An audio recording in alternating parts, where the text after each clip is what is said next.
If you've seen a number of YouTube nerd channels analyzing the Matrix trilogy, you will find the conventional wisdom is that the first Matrix film is a masterpiece, while the sequels were disappointing follow-ups marred by shallow pop philosophy and tedious info dumps. A large part of this criticism comes from these YouTubers unknowingly repeating the opinions newspaper critics had in 2003.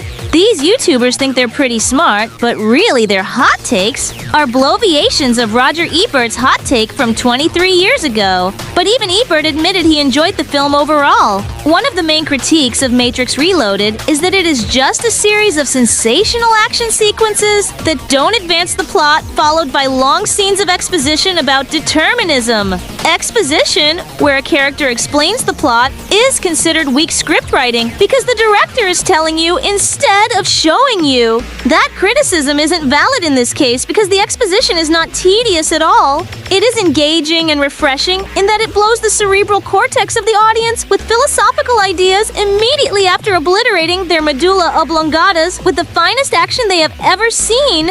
In fact, the scene where Neo meets the architect is the creme de la creme of all expository scenes in cinema history. The only scene that comes close is the red pill scene in the first movie. Like Alfred Hitchcock's Psycho is a top-notch film, but the ending where the psychiatrist explains everything is Dullsville, and Hitchcock could have found a way to insert that information into earlier scenes. Exposition is often done in the form of having the main character narrate the film, and depending on narration to tell the story is also viewed as weak filmmaking. But what about Martin Scorsese's Goodfellas? It's the flagship example of how great narration can be when the director has actual talent. Compare it to Guy Ritchie, who very clumsily tries to imitate Goodfellas-style narration with a voiceover that tells us what the characters are thinking and what we should feel about them, reminding us why narration is usually bad.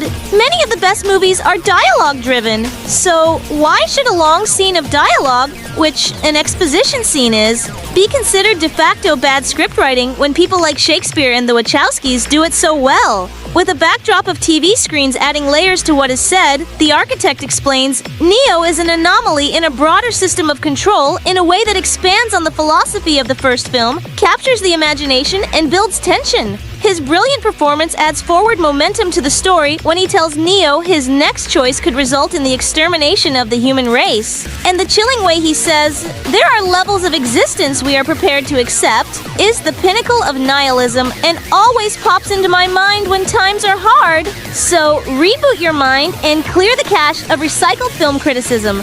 The Matrix trilogy is incredible! I'm as pleased as punch that you just watched that video. Please come visit me at johnnypissoff.com and click on this link for the next video.